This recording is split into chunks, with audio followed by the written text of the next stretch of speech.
안녕하세요, 모세입니다. 오늘은 끝까지 보신 분들은 매우 운이 좋을 것이라고 생각하고 있습니다.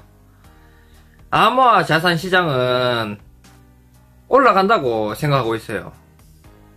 저는 참고로 코로나발 금융시장의 하락과 이번 큰 하락장의 타이밍을 미리 알아차린 사람입니다. 자, 그럼 오늘의 뉴스 분석 들어가겠습니다. 가상자산시장, 증권 아니라 상품 미상원 가상자산 CFTC 관할 법안 발의, 리플에게 최고의 호재 소식이라고 생각하고 있습니다. 저는 이미 다 끝났다고 생각하고 있습니다. 시간의 문제일 뿐. 7일 신시아 루미스 공화당 상원 의원과 키어런 스틴 민주당 상원 의원은 책임있는 금융혁신법을 발의를 했습니다. 법안은 가상자산이 증권보다 상품에 가깝다고 규정, 가상자산 산업을 규제하는 기관으로 CFTC를 지정을 했어요. 그동안 가상자산 규제 기관으로 주로 꼽히던 CFTC와 SEC 중 가상자산업계가 선호하는 기관을 지정한 것인데요. 그동안 SEC는 가상자산을 증권으로 간주하고 가상자산 프로젝트의 금융사에 준하는 기준을 요구를 했습니다. 이번 법안에는 스테이블 코인 발행자의 스테이블 코인 발행량에 상당하는 자산을 구비하고 공개하도록 규정을 했습니다.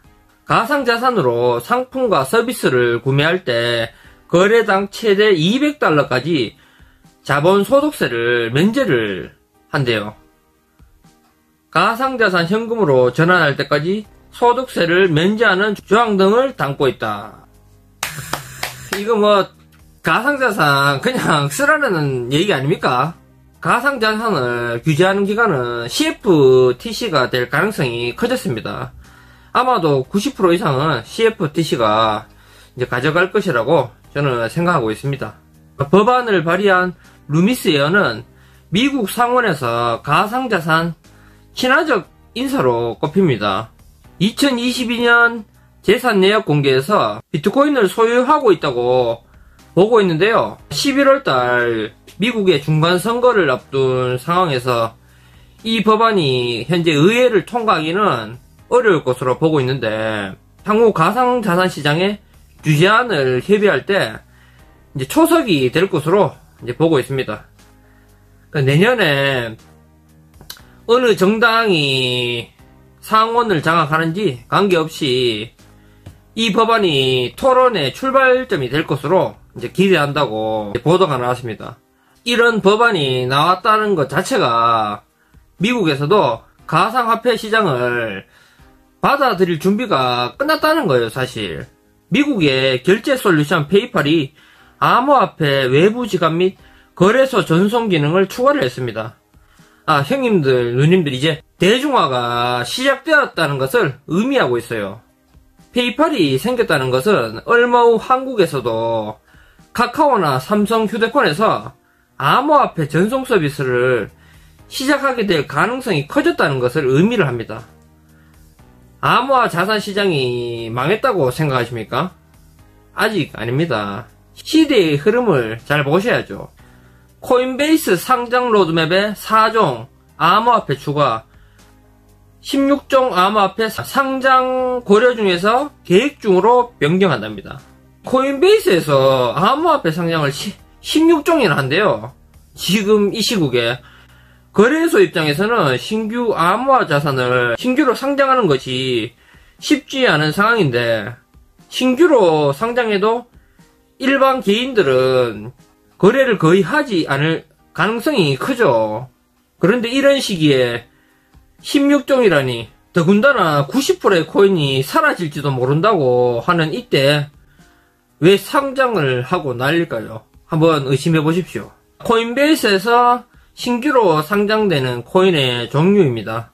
요거는 금방 넘어가겠습니다. 블룸버그에서 미국 SEC가 바이낸스 BNB 토큰 조사를 착수를 했다고 보도가 나왔어요. ICO 당시 BNB 토큰 판매가 미등록 증권 판매에 해당되는지 여부를 조사를 한답니다. SEC가 BNB 조사를 착수하지만 앞으로 CFTC로 암호화 자산 규제권이 넘어간다면 큰 의미를 두지 않아도 되지 않을까 생각을 하고 있습니다. 미국 법무부에서 암호화폐 국제 공조를 촉구를 했어요. 외신에 따르면 미국 법무부가 암호화폐 및 블록체인 분야에서의 국제 협력 강화를 촉구하는 내용의 보고서를 발표를 했습니다. 법무부까지 나서서 이러는 거 보면 이제 암호화폐 쓰겠다는 거죠, 사실. 우린 쓸 테니 너희들 협조해라, 이거 아니겠습니까? 이래도 암호화 자산 시장에 관심을 안 가지시는 분들이 있는지 궁금하네요. 우리가 미래에 쓸 화폐입니다. 인권운동가 20인 미 의회에 암호화폐 유용성을 강조하는 서한을 전달했어요. 분쟁과 초인플레이션에 시달리고 있는 우크라이나와 베네수엘라 같은 국가에서 비트코인이나 스테이블 코인이 도움이 됐다. 정치적 억압과 경제적 어려움에 직면한 사람들은 암호화폐가 유용하다. 비트코인에 대한 의회의 개방적인 스탠스를 촉구한 것이다. 지금 분위기 좋습니다. 비트코인 쓰자 이거예요. 지금 개발도상국이나 신흥국들은. 형님들 박수! 자, 현재 인플레이션으로 힘든 국가들은 비트코인이 필요하니 사용하게 해달라 이 말입니다. 달러는 없고 우리는 달러를 바꿀 수 있는 비트코인이 필요해. 그들이 대놓고 하고 싶은 말은 이거겠죠.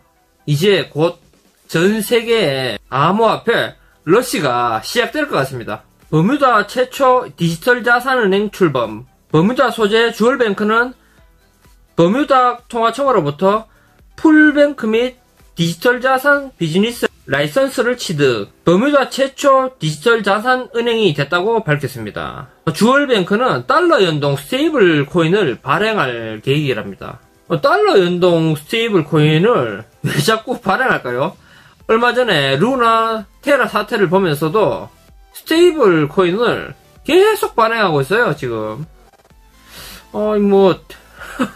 그냥 스테이블 코인을 그냥 발행해주라고 한 것 같은데요. 달러는 이제 진짜 얼마 안 남은 것 같습니다.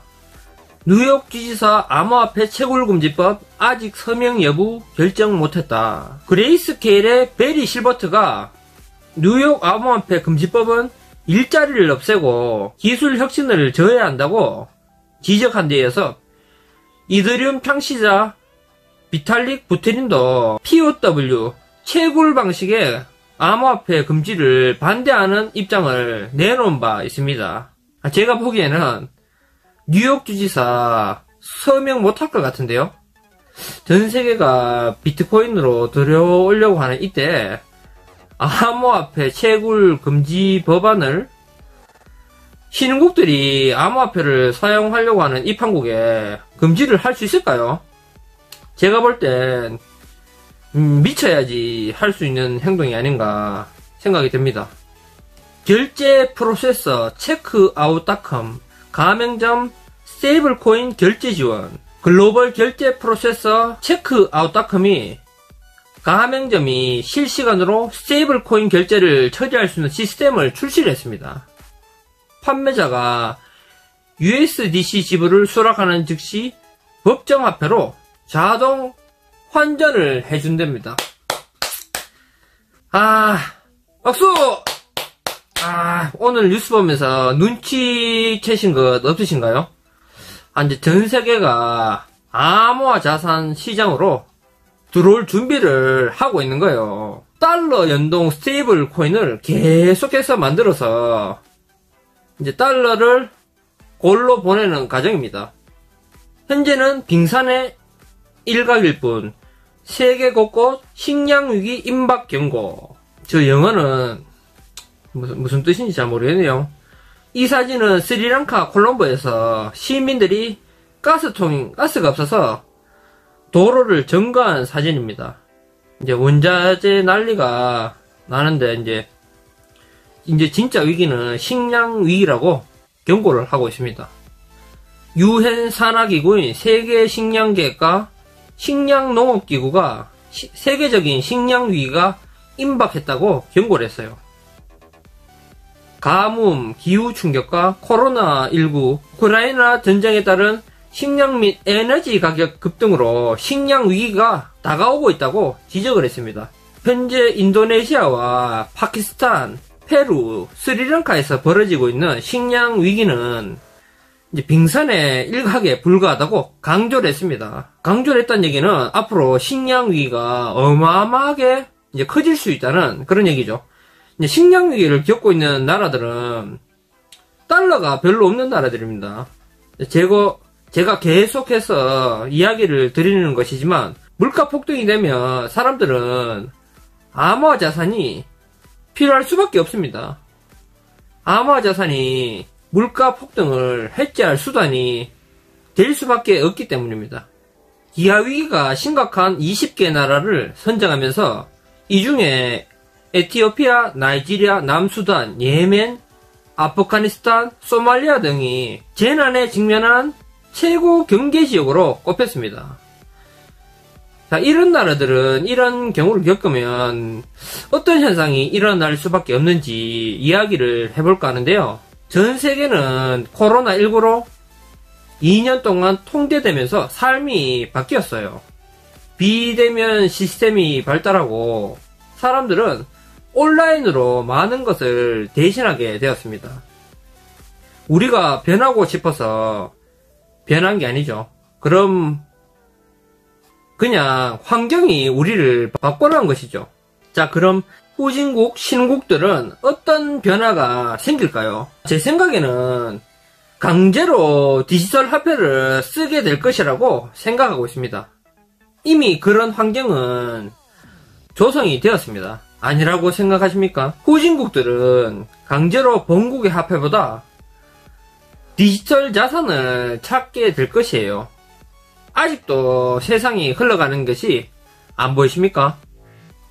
러시아, 터키 국방 통화, 우크라 곡물 흑해, 운송 문제 등 논의. 드디어 러시아가 이제 움직이기 시작했습니다.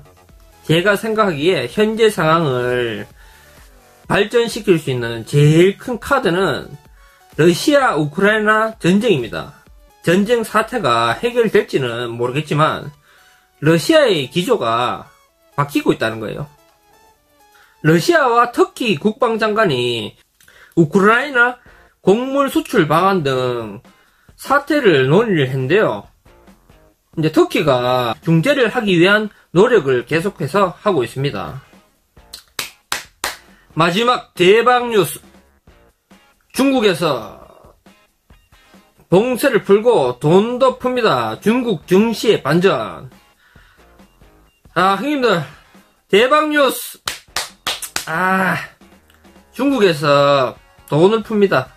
닫혀있던 중국이 시작을 했습니다. 경기 부양 시작해요! 중국 정부는 지난 1일에 상하이 봉쇄를 해제를 했습니다. 지난 6일에는 베이징도 일부 구를 제외하고 식당 영업을 허용하는 등 순차적으로 봉쇄를 완화하고 있어요. 봉쇄 조치 해제에 맞춰 경기 부양 정책도 쏟아지고 있는데요.